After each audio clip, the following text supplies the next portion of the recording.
来看台北市有一个查甫人哦，驶共享汽车，警察发现讲有大麻电子烟，可能食毒驶车，嘛已经有验了咯。因为车是租的，无法度扣车。新北市嘛做出永久停权，袂当高造车的处分，要避免这款共享的汽机车，然后用来犯罪。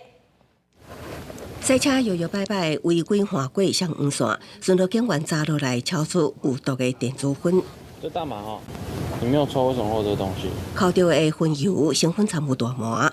赛车的细林查甫人租共享汽车上路，伫台北市南港方抓到。辩解讲赛车无食毒，不过警方已经采检调阅，无排除涉及毒驾。经南查发现持有第2级毒品大麻烟弹及电子烟吸食器。 讯后移送士林地检署侦办。毒酒驾引起的交通事故，定造成重大死伤。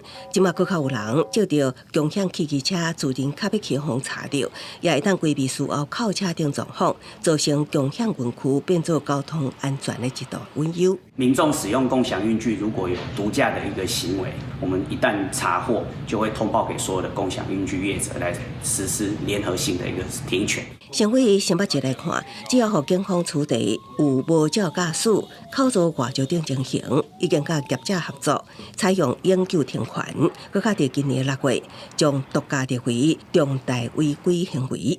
台北市交通局也回应，驾驶共享园区有毒驾、酒驾，还是重大交通违规，拢有相关防治措施。我们主要停权的部分，主要是属于道交条例里面的重大违规行为。他吊扣牌照完以后，因为他会员资格还是存在的嘛，当初在注册会员的时候，他的驾照是有效的，我们都会予以通报所有的业者，会予以停权。地方政府出招，防止共享汽机车变做盗案的空棚，只是也有人会乱空棚，驾照已经互吊销吊扣，所以警方查核进前，继续用共享车来逮捕，都惊造成重大公安事故。事情安怎预防？相关单位亲像爱慎重思考。记者综合报道。